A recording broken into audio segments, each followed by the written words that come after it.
Assalamualaikum warahmatullahi wabarakatuh. Aroh cakana.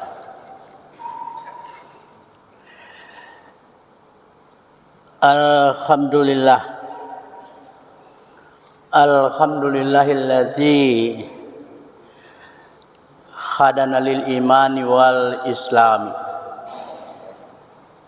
wa khasana bi syariati sayyidina Muhammadin khairil annam was'aluhu salamata minan naqami wal wafati alal iman wa asyhadu an la ilaha illallah wahdahu la syarikalah wa asyhadu anna Muhammadan abduhu wa rasuluh la nabiyya ba'dah.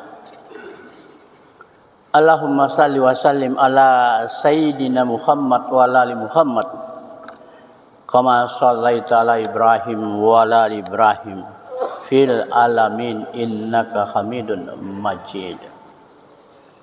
Bapak Ibu jamaah salat subuh Masjid Raya Bukit Barugah yang dimuliakan Allah, pada subuh hari ini 1 Januari 2025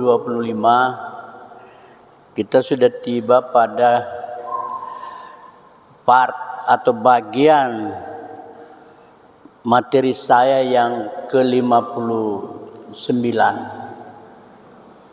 Kali ini adalah pengalihan etik. Etik itu etika mengenai baik buruk. Lalu etika juga menjadi bagaimana mencapai tujuan. Jadi tujuan itu sudah jelas, bagaimana mencapainya itu memerlukan etika. Dalam bahasa selanjutnya sering disebut dengan mitigasi. Kalau kita katakan mitigasi bencana, bagaimana menyelesaikan bencana, ada tata caranya, ada etikanya.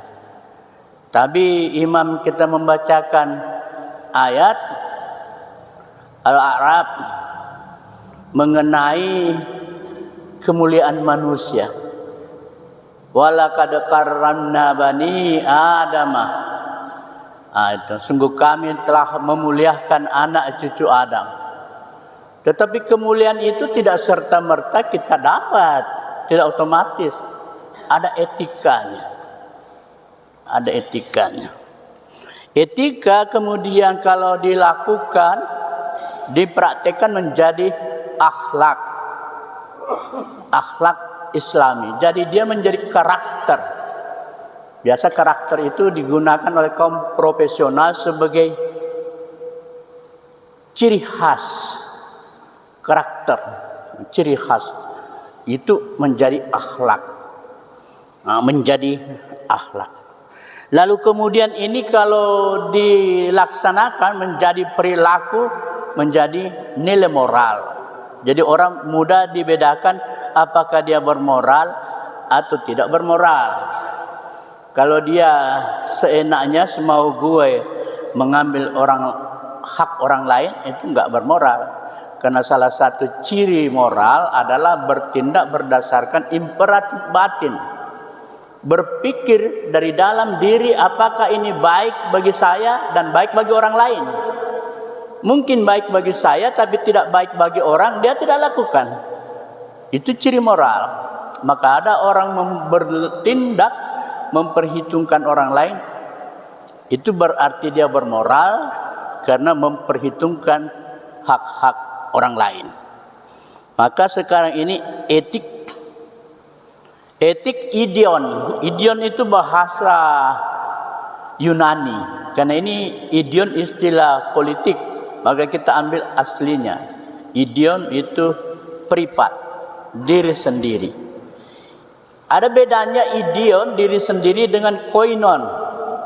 Koinon itu publik, orang banyak. Jadi tidak boleh terjadi benturan antara kepentingan diri dan kepentingan orang lain. Etik, idion, koinon, atau privat, publik. Yang contoh kita ambil di sini perspektif Gus Miftah. Itu perspektif Gus Miftah. Dalam pandangan kita melihatnya kasus terakhir Gus Miftah. Jamaah subuh yang dimuliakan Allah. Jadi kalau kita bertakwa kepada Allah itu ada ciri-ciri yang kita bawa. Kalau kita mengatakan diri bertakwa lalu kemudian tidak melakukan ciri-cirinya itu, ini masalahnya. Bertakwalah kamu kepada Allah dan ucapkanlah perkataan yang benar. Jadi ciri-ciri orang bertakwa itu mengucapkan perkataan yang benar. Lisannya terjaga. Ini masuk dalam kategori etika, akhlak Islam. Lalu kemudian diingatkan di dalam surah Al-Isra. Dan katakanlah kepada hamba-hambaku, hendaklah mereka mengucapkan perkataan yang lebih baik, perkataan yang benar. Sungguh setan itu selalu menimbulkan perselisihan. Jadi kita mengucapkan perkataan yang benar, menjaga lisan, tidak dipengaruhi oleh setan. Dan perkataan itu perkataan dilakukan karena ketakwaan kepada Allah, agar tidak menimbulkan perselisihan di antara mereka dalam kehidupan bersama. Kenapa diingatkan ini? Karena itu tadi, setan adalah musuh yang nyata bagi manusia. Seperti itu yang kita sampaikan pada awalnya, bagaimana melihat Miftah, Gus Miftah. Ingin saya ungkapkan terlebih dahulu bahwa dalam hidup pribadi, hidup pribadi itu ada hidup lain dan tidak pernah berdiri sendiri. Dalam hidup pribadi privat ada hidup lain. Tetapi setelah bertemu dengan beberapa orang, kita terikat dalam etika beberapa orang. Tidak seenaknya kita keluar masuk, duduk lagi, melangkah pergi lagi. Begitu. Atau saya bicara, Bapak pergi saja, tidak begitu. Dan itu terasa bagi kita semua yang beretika. Dari tadi Bapak mau pulang, tapi saya bicara. Bapak menggerutu ke awal, apa? Etika yang membuat begitu tertekan. Tapi kalau ada tidak beretika, tidak perhitungkan itu. Semau gue. Disinilah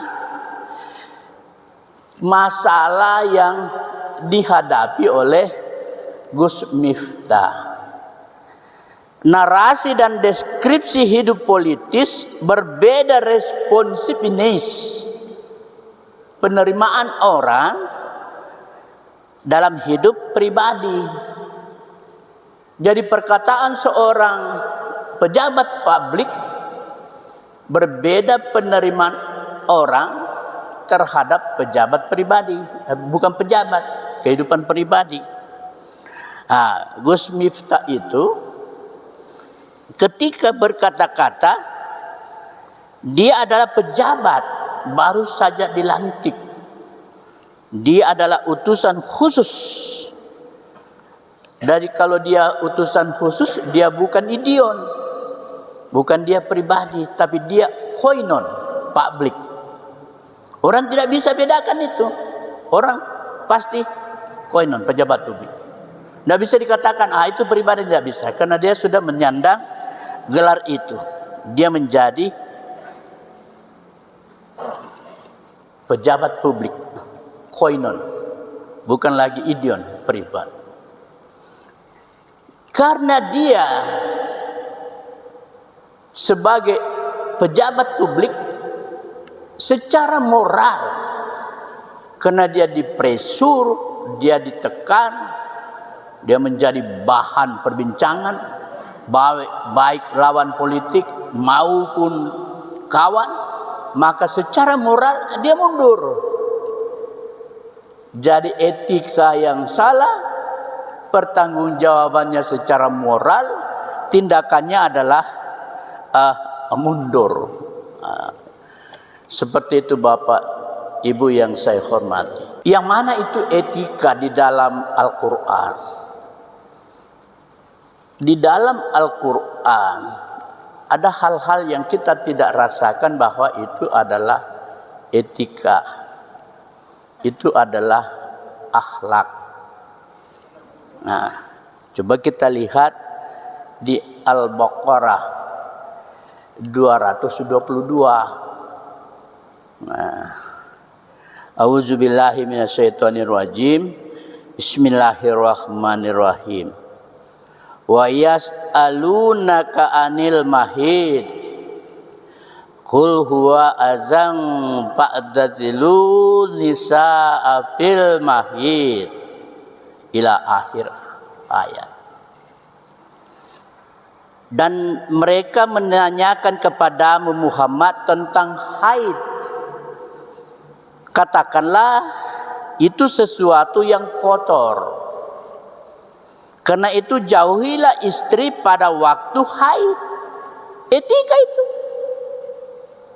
Jauhi istri pada waktu haid. Aro lengkak naro selenge aturan-aturannya sedetail itu. Ya. Kemudian ada juga di dalam Al-Quran di An-Nisa 29. A'udzubillahi minasyaitonirrajim. Bismillahirrahmanirrahim. Ya ayyuhalladzina amanu la ta'kulu amwalakum bainakum bil batil. Ila akhir ayat. Wahai orang-orang yang beriman, janganlah kamu saling memakan harta sesamamu dengan jalan yang batil, tidak benar. Etika itu. Diizinkan memakan harta sesama tidak secara batil. Diberikan, ditunjukkan jalannya melalui perniagaan, melalui perdagangan. Itu pun perdagangan suka sama suka. Janganlah kamu campur adukan kebenaran dengan kebatilan. Etika itu. Kebenaran kau sembunyikan, padahal kau mengetahuinya. Tidak bisa dicampur adukan yang hak dan yang batil. Sedang kita mengetahui yang benar. Wala talbisul haq bil batili wa taktumul haq wa antum ta'lamun. Tak bisa. Etika itu. Jadi dengan demikian saya sudah ingin menyelesaikan ini dengan waktu 10 menit. Tapi saya ingin membacakan pesan terakhir dari Ustadz Haji Hendra Wijaya LC MA. Dia menjadi khotib Jumat di Masjid Andalas tanggal 6 Desember. Dia membacakan ayat ketika itu. Barang siapa yang beriman kepada Allah dan beriman kepada hari kemudian, maka hendaklah dia menjaga lisannya. Hadis ya. Aku luku liha sawas tegepiru innahu wal ghafurur rahim. Assalamualaikum warahmatullahi wabarakatuh.